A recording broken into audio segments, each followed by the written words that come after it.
So hello guys, जय माता की। कैसे हैं आप सब? आई होप आप सब अच्छे होंगे, पॉजिटिविटी को अट्रैक्ट कर रहे होंगे। सो गाइस, आज हम देखेंगे क्या है महादेव के संदेश। मैं आपको भोलेनाथ के दर्शन भी करा दूं। क्या है महादेव के संदेश आपके लिए। गाइज, इससे पहले जिन्होंने मेरे चैनल को सब्सक्राइब करा है उन्हें थैंक यू सो मच, और जिन्होंने नहीं करा है प्लीज़ मेरे चैनल को लाइक कीजिए, सब्सक्राइब कीजिए और शेयर कीजिए।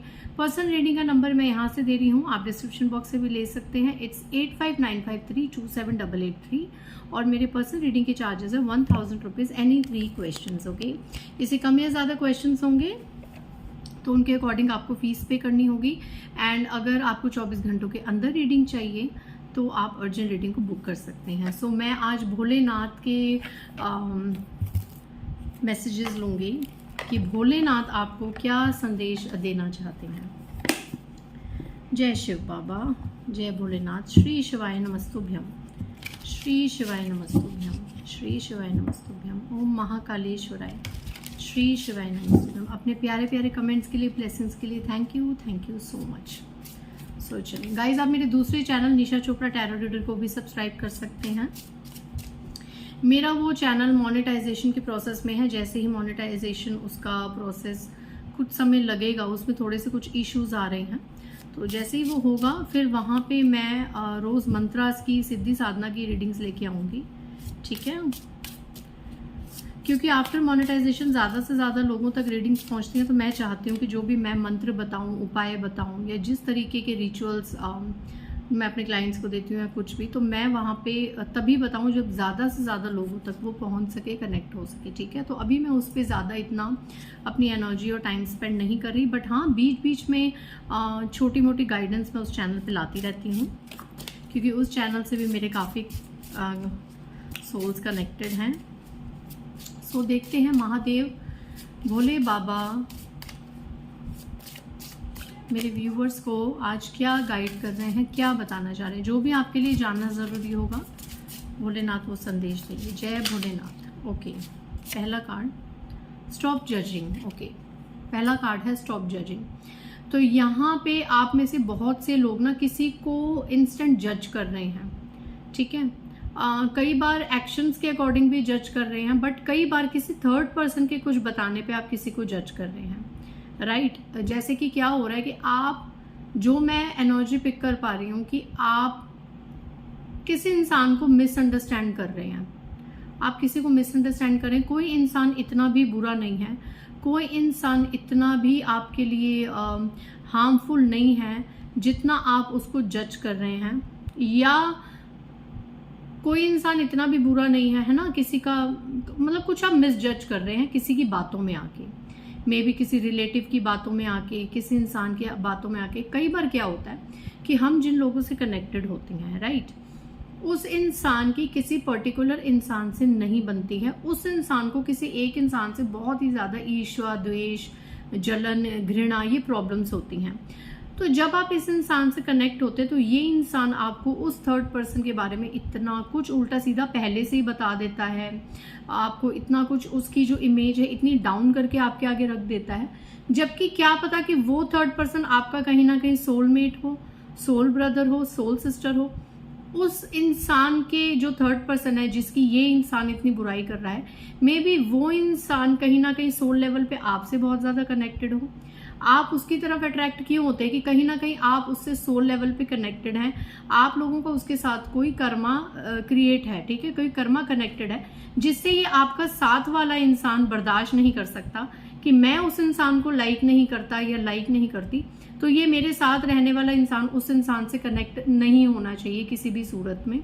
तो मैं पहले से ही उस इंसान की सारी डिफेमिंग इस पर्सन के आगे कर दूं, ताकि ये इंसान भी मेरे साथ ऐसे ही बहे जैसे मैं बह रहा हूँ या मैं बह रही हूँ। कुछ लोगों की आदत होती है, अगर आप किसी न्यू फैमिली में एंटर करते हैं, अगर आप कोई सपोज आपको एक नई जॉब मिली है एंड आप जा रहे हैं, तो जो आपके कलीग्स हैं वो आपको उन कलीग्स के खिलाफ ज़रूर भड़काएंगे या आपको ये वार्न करेंगे उससे दूर रहना, वो इंसान सही नहीं है। जबकि हर किसी के अपने अपने स्टार्स होते हैं।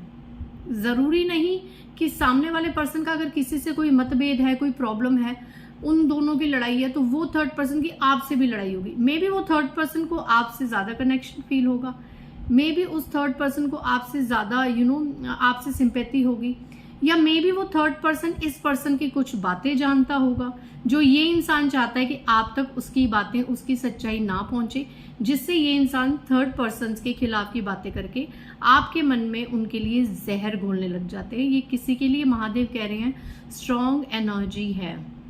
आप किसी की भी बातों में आके किसी के लिए गलत निर्णय मत लीजिए, किसी को गलत जज मत कीजिए। आप किसी डिवाइन सोल को गलत जज कर रहे हैं। महादेव आपको कह रहे हैं आप किसी डिवाइन सोल का दिल दुखा रहे हैं लोगों की बातों में आके, और लोग आपको ब्रेन वॉश कर रहे हैं। ये किसी के लिए एनर्जी है। मुझे कमेंट सेक्शन में मत बोलना कि दीदी नहीं सब ऐसे हैं वैसे। जिसके लिए आया उस तक ये मैसेज पहुंच जाएगा, ठीक है। सो भोलेनाथ आपको कह रहे हैं कि अपनी इंट्यूशन पे वर्क करो, और सबसे एकदम बिगाड़ने की जरूरत नहीं है। पहले उस इंसान से निभा के देखो, है ना। किसी की भी बातों में आके किसी से भी बैर पाल लेना कि नहीं ये इंसान के बारे में ये सुना है तो ये ऐसा ही होगा, नहीं, ऐसा नहीं होता, ठीक है। अगर आप उस इंसान से बात करो तो पता चले कि जो आपके साथ वाला इंसान है वो उससे भी ज्यादा भयानक है ना। हर किसी के पास हर किसी की चीजें होती हैं, बातें होती हैं। तो कभी भी किसी की बातों में इफेक्ट होके अपने रिलेशनशिप्स खराब मत करो, ठीक है, कभी भी। हाँ, अगर हमारे साथ डायरेक्टली कोई बदतमीजी कर रहा है, कोई मिसबिहेव कर रहा है, तो उस इंसान को आप कट ऑफ कर सकते हो। लेकिन किसी की बातों में आके किसी को जज करना और उसको कट ऑफ करना, ये आप नहीं कर सकते।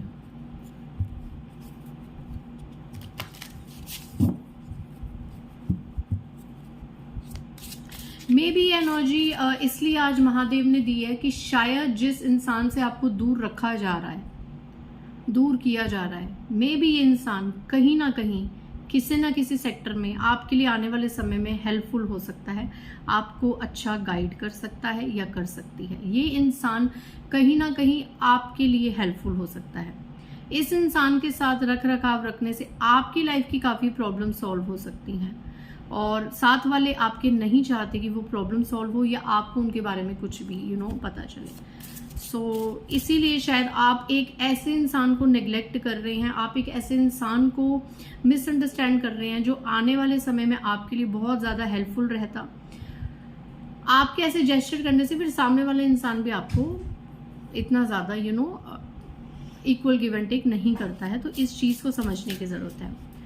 आपने किसी इंसान को गलत जज कर लिया है, आपको पूरी बातें क्लियर करनी चाहिए, उनके साथ कॉन्वर्जेशन करना चाहिए, and then come to the point कि सच में ये इंसान नेगेटिव है या मुझे बताया गया था कि ये नेगेटिव है।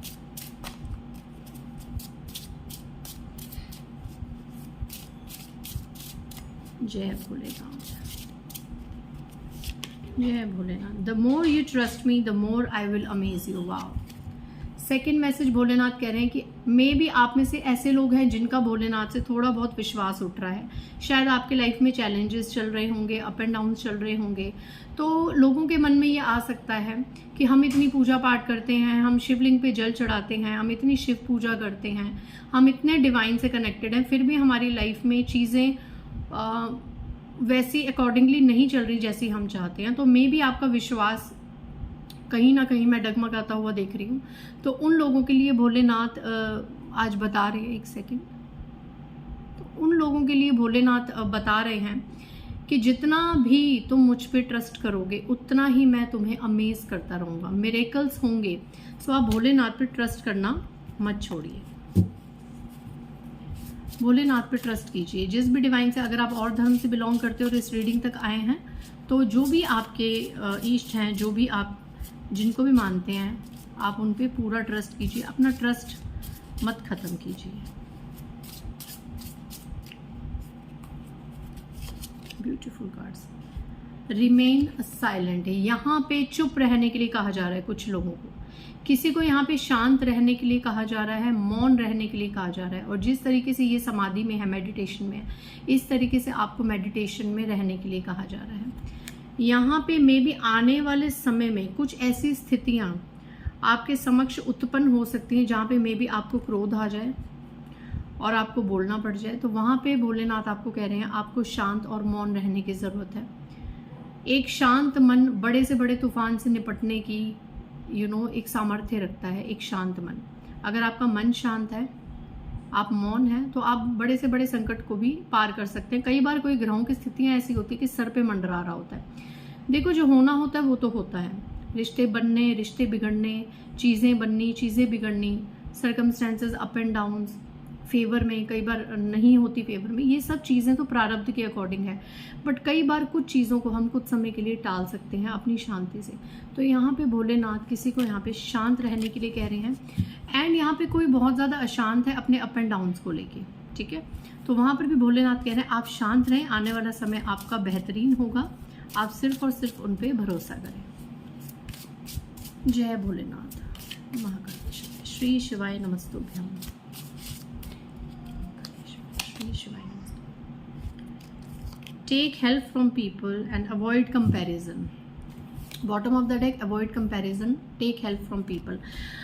यहाँ पे ऐसा लग रहा है कि आप किसी से अपने आप को बहुत ज़्यादा कंपेयर कर रहे हैं कि वो इंसान आगे चला गया, मैं पीछे रह गया, वो इंसान में मैं और वो बराबर लेवल पे थे बट उसका इतना नेम फेम क्यों है, मेरा क्यों नहीं है। इस तरीके से आप बहुत ज़्यादा अंदर ही अंदर जल रहे हैं, अंदर ही अंदर परेशान हो रहे हैं, चाहे आप ये एक्सेप्ट करें या ना करें, बट किसी के लिए आया है, किसी की ऐसी एनर्जी आई है कि आप अंदर ही अंदर अपने आप को किसी के साथ कंपेयर करके बहुत ज़्यादा परेशान होते हैं।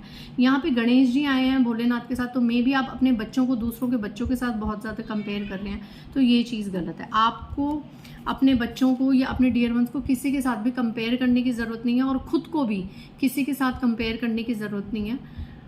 आपके अंदर जो क्वालिटीज़ हैं वो सामने वाले के अंदर नहीं है, सामने वाले के अंदर जो क्वालिटीज़ हैं वो आपके अंदर नहीं है। इस चीज़ को आपको एक्सेप्ट करना होगा। हर किसी में अलग अलग क्वालिटीज़ होती हैं। Take help from people. So यहाँ पे जो मैंने आपको कहा था कि यहाँ पे आपको हेल्प लेने की ज़रूरत है, और ये वही इंसान है जिसको आप दूसरों की बातों में आके गलत समझते आए अब तक, और उससे आप डिस्टेंस करते रहे, या उसके साथ मे भी आप मिसबिहेव करते रहे, उसको मिसट्रीट करते रहे, उसको डीफेम करते रहे। तो ये इंसान आने वाले समय में, ये कंफर्मेशन है, लास्ट कार्ड है, डेफिनेटली इंसान आने वाले समय में बहुत तरीके से आपकी मदद कर सकता है या कर सकती है। तो ऐसा कोई इंसान जिसको आपने मिसअंडरस्टैंडिंग के चलते खो दिया अपने जीवन में, ऐसे इंसान को आपको पाने की ज़रूरत है एंड रिश्तों को ठीक करने की ज़रूरत है। आज की रीडिंग में बहुत ब्यूटीफुल मैसेज थे। एक बार हैंड रिटन मैसेजेस से भी मैसेज देख ही लेते हैं। अगर इससे कुछ आना रह गया है आज की रीडिंग में तो भोलेनाथ क्या, okay, someone is admiring you secretly, but वो कन्फेस नहीं कर पा रहे क्योंकि पास्ट में वो आपको किसी लायक नहीं समझते थे, पर आज आपने अपने आप को साबित कर दिखाया कि आप क्या हैं। तो यहाँ पे कोई ऐसा इंसान जो आपको किसी लायक ही नहीं समझता था, बट आज आपने प्रूव कर रखा है। आज आप एक ऐसे प्लेटफॉर्म पे हैं जहाँ पे आपका नेम है, फेम है, आप बहुत आगे बढ़ रहे हैं, सक्सेस कर रहे हैं। तो वही इंसान आपको सीक्रेटली एडमायर करते हैं, बट कभी भी जबान पे नहीं लाएंगे, ना आपकी मुंह पे तारीफ करेंगे, क्योंकि कहीं ना कहीं ईगो आगे आ जाती है, ठीक है। खास करके वो लोग जिनको हमेशा हम कुछ समझते ही नहीं थे और वो इंसान शाइन करने लग जाए तो ईगो पे आ जाती है बात, जबान पे उसकी तारीफ नहीं आती, ईगो हर्ट होती है कुछ लोगों की। ओके, आपका रिश्ता डिवाइन से हाईली कनेक्टेड हो चुका है, आपको सिद्धियां प्राप्त हो चुकी हैं, दिव्य शक्तियां आपके साथ जुड़ चुकी हैं, आपकी तपस्या सफल हुई। वाह। सो यहाँ पे भोलेनाथ कह रहे हैं अगर आप भोलेनाथ की तपस्या करते हैं या किसी भी देवी देवता की तपस्या करते हैं, वो सफल हुई, आपको सिद्धियां प्राप्त हो चुकी हैं, तो और क्या चाहिए आपको, ठीक है। सो इसी ब्यूटीफुल एनर्जी के साथ मैं इस रीडिंग को कंक्लूड करती हूँ। मिलते हैं नेक्स्ट रीडिंग में। बाय गाइस, जय माता दी।